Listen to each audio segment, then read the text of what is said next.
Hi, this is Cameron back again with another Vinyl Finds video. This is number 61. It's my first one after doing a video 3 weeks ago. So these represent the albums that I've picked up in the past about 3 months. So the previous videos had shown what I picked up when I bought a large collection for resale, and I'd kept about 100 of them. Now this time, these are albums that I've picked up either at a record fair a couple days ago or at bargain bins. So they're largely albums I've picked up for about $1 or $2 each, except for a couple of more rare albums I got for around $7 or $8 each. So what's kept me busy the last while is, as I've mentioned in previous videos, is that I've been buying and reselling albums through garage sales. This weekend I'm graduating to a flea market, Thirsty's Flea Market, so I'm going to start selling albums on Saturdays and Sundays there. It's in Winnipeg, Canada, on Ellis Avenue, just off of Erin. I think it's 1111 Ellis is the address. Looking forward to it. It should be really interesting. Meeting other collectors. As I've said before, I'm hoping to make enough money in order to help support my son's education at university. Also, some of the money, at least from my bargain bin, all the money is going to come, that comes from that, I'm going to be donating for an aqueduct project to help poor families in the Dominican Republic, the community of El Rosalito in the province of San Jose de Ocoa. I lived there for about 5 years in that province, worked for a local development organization who are supported by a Canadian NGO, non-governmental organization called Hope International. That's where the money's going to get donated, and then it's going to get distributed through the administering body, ADESO, Association for the Development of San Jose de Ocoa Incorporated, ADESGAO. That's who I worked for 5 years, from 1997 to 2002. So I'm really excited. Face it with a little bit of fear because this is new territory for me. I am finding that it is slowing me down in my own personal collecting as I'm focusing on purchase and resale as a focus. You kind of can't do both at the same time. You got to either decide to do one or the other. I have pared down a little bit of my own personal collection for putting into that resale bin. But most of my own personal collection I'm keeping for myself for now anyways. Okay, let me get down to the albums I've picked up over the last couple of months. There's 34 albums, so I'm going to go through them quite quickly. To start off with, there's some krautrock or cosmic rock or space rock, whatever term you want to call it. I'm on Duel 2, made in Germany. And from what I understand, there's 2 editions. There's a double album, which came out in Germany, and the North American edition is a single album. Maybe I'm wrong there because this does look like a German album. It's on Nova, but maybe somebody out there can educate me better and the rest of our viewers.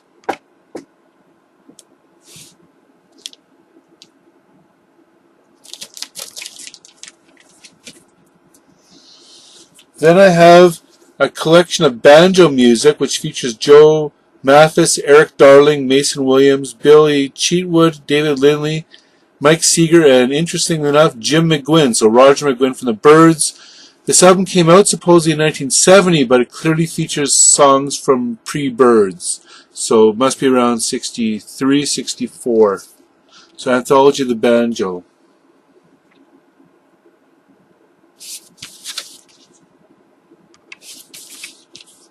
So that would make it pre-Kaleidoscope as well, for in the case of David Lindley. Okay. Next up, a German rock band that's singing in a local dialect from Cologne. The band is called BAP. I can't read the German title. Something along the lines of Von Drine no Drusse. Could be pronouncing that very wrong, it's likely. This album came out in 1982, and this band started about 76, and they're still around today.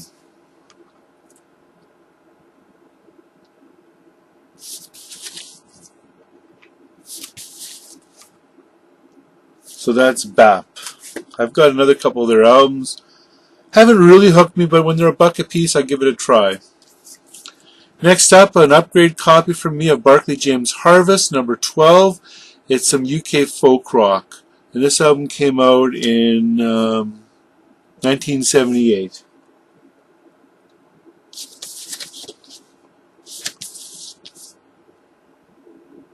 And I've heard that the Harvest label was named after this band. I could be wrong there, but that's what I've heard. Next up, UK symphonic rock musician Mike Batt.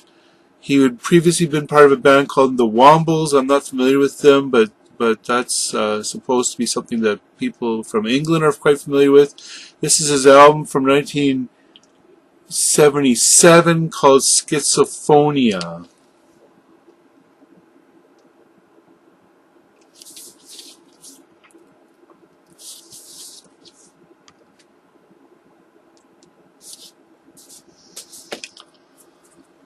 Some traditional Scottish folk, Battlefield Band, There's a Buzz. They played my folk fest. This album came out in 1982. I remember them as being an energetic, traditional Scottish folk band.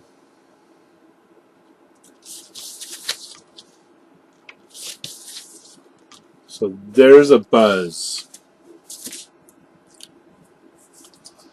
This one was a gift to me from Alliance Française, which is a French instruction chain set up and supported by the French foreign service, so it's supported through the embassies, and they know that I'm a record collector, so my friend Alain, who's the director in Winnipeg of the Alliance Française Manitoba, gave me this Michel Bourget, Chanson pour une fan, knowing that I always like to hear new music, and of course it will support my learning French, which I've been doing for the past year.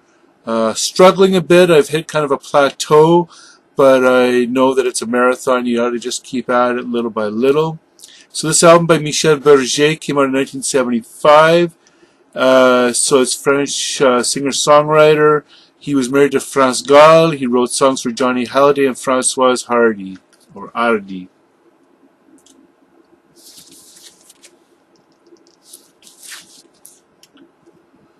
So this album came out as a double album. Next up, these are the ones that cost me around $7.50. I have most of this collection. These are like the nuggets, but they are called boulders, and they're sort of a they just basically, instead of getting master tapes, they just recorded off of 45s that they found. It's on Moxie label, Boulders Volume 3, featuring the Evil Mustangs, the Wild, Checker Lads, Red Dogs, Good Feelings, Topsy Turvies, the Sheep, the Spats, W.C. Fields Memorial String Band, Middle Class Gentlemen Wild, Bo Jen, and Dave Myers. This came out in 81. But it's all 60s, mid-60s garage band music. Next up is Boulders 10. I don't think I have this. I think this is one, if I do have it, it'll be up for resale in my booth at Thirsty's Flea Market. Boulders 10 features Don Norman and the other four, the unrelated segments, the Heart Attacks, Fee 5-4 plus 2, Butch Engel and the Sticks, Basement Wall, Beaver and the Trappers, the Down 5, Brave New World, the Boy Blues, Chantels, Defiant 4, and Distant Cousins. This came out in 84.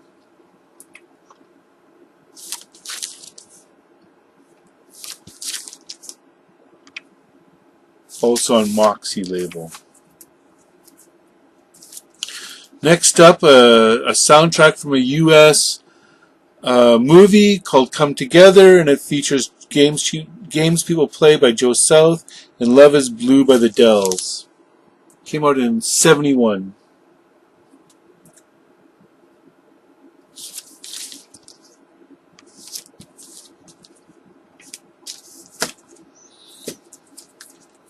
Crystal Grass, 1974, dedicated to Philadelphia. They're a French disco band.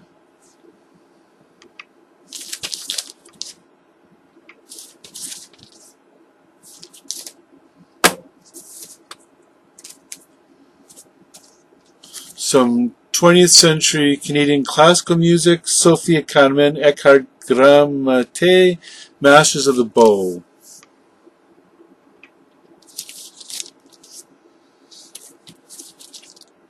So it's violin music. Band from the US, 1970, Feather, Friends by Feather. Got this as part of a collection that I bought for about I think I got 70 albums for $100 at the record fair. So it was $1.50. It's the only one I decided to keep out of that bunch. Actually, that's not true. There's a second, that Crystal Grass I got for $1, and there's another one I got for $1 I'll show in a minute. Los Folkloristas, Mexican folk music. They play some music from across Latin America, 1972-73.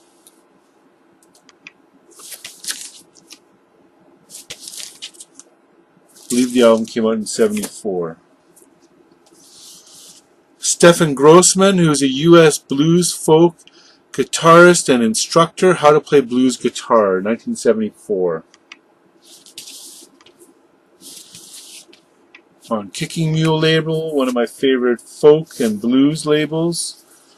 Eddie Jobson, Zinc, from what year? 1983, I believe. 83. And he played with Curved Air, Jethro Tull, Roxy Music, UK.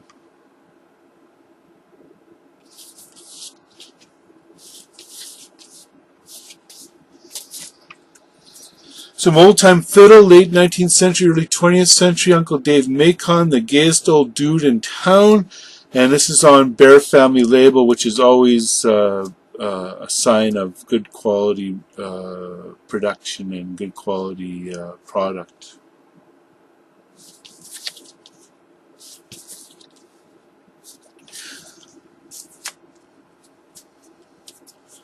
Canadian pop rock, Martha and the Muffins, who are better known for Echo Beach. This is the album. This is the Ice Age. It came out in 81.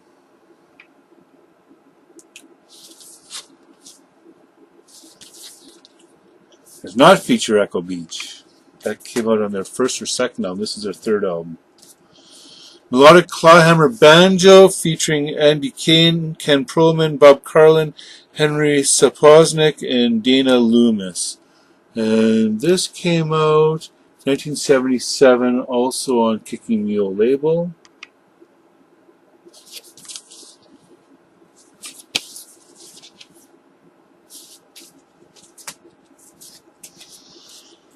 Mental as Anything is an Australian new wave band. Creatures of Leisure came out in 1983.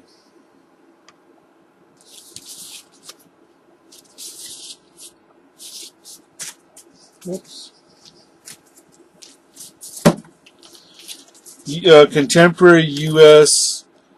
rock, if I'm pronouncing correctly, Cheyenne Marie Mais, We Don't Need. This came out in 2000 and, let me just look, 2011.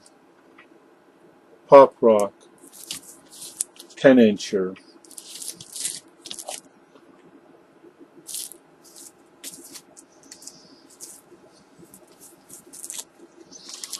Next up, some folk from the U.S., 1963, that did a lot of a cappella of English choral music, the Penny Whistlers.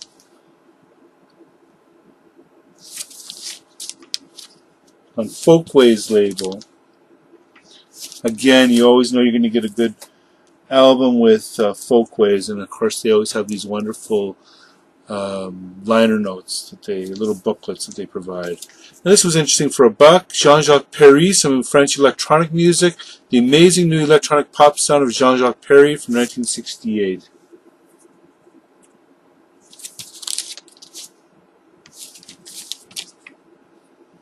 Couldn't leave that behind, even though it's a little bit trashed cover, but for $1, I thought gotta try it out. Polaris Music Prize. It's a collection called the Polaris Cover Sessions #3, featuring Hannah George, Les Soeurs Boulay, Little Scream, Arcade Fire, Kate and Anna McGarrigle, and Mary Margaret O'Hara from 2017.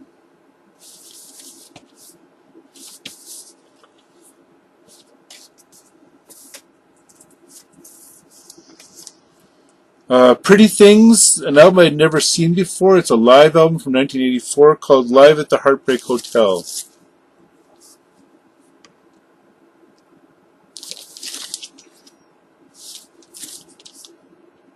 Paid $5 for that one. I didn't want to leave that one behind for that price. Some country rock, Pure Prairie League, Something in the Night, and that came out in 1981.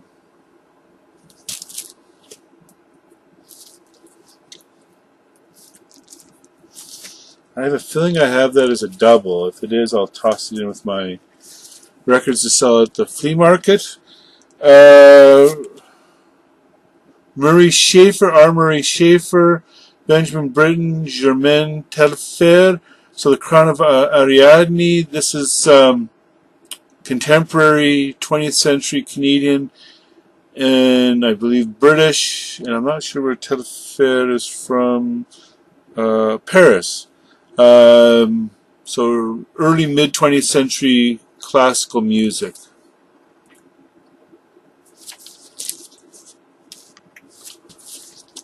So Schaefer's from, I believe, Owen Sound. He's from Ontario, anyways. This is another contemporary classical music. Joseph Schwantner, Magabunda, and William Schumann, American Hymn.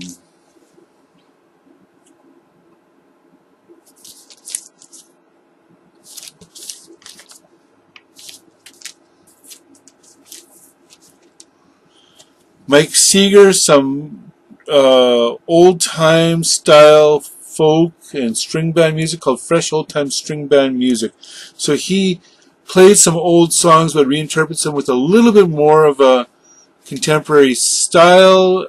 He also invents some old-time music, old-time style music.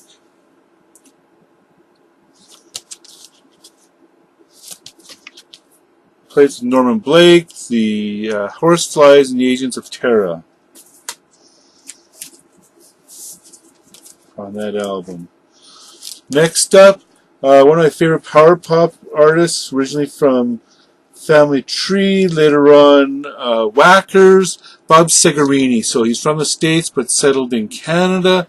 Great power pop. From this album's from, let me just see, 80 on Bomb Records.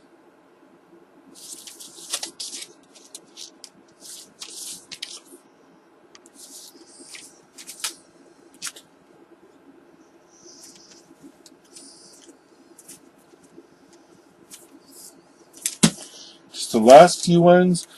German sort of pop rock. I know that there's some synthesizer on this, that's why I'm trying it out. Stephen Sulky, number 5, he's German. So other than that, I know nothing more. But it's his 5th album, and I saw in Discogs the 7th or 8th album, so he must have some kind of a following. Some Scottish folk, Tannahill Weavers, Dancing Feet from 87.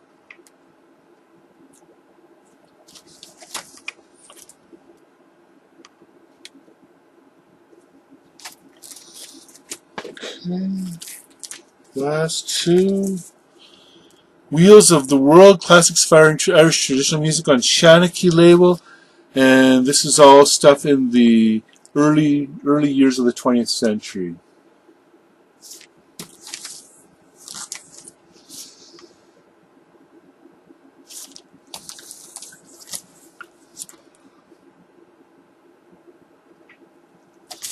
Then finally, Leo Wienkamp, again on Kicking Mule label, Rags to Riches, an assortment of guitar adventures produced by Stefan Grossman. So Rags and other music that's not traditionally on guitar transposed for playing on guitar, and again there's a tablature to teach people how to play these songs that's included.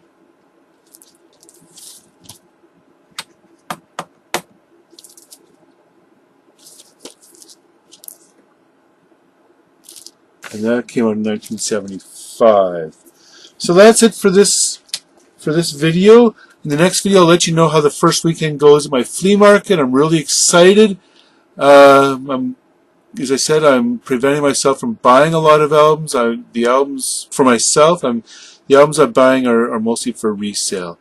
I picked up about 1,200 albums in the past few weeks for resale, and I'm hoping that there's a market for them. We'll see what happens. So that's it. Take care. Look forward to hearing from you, and have a good day. Bye-bye.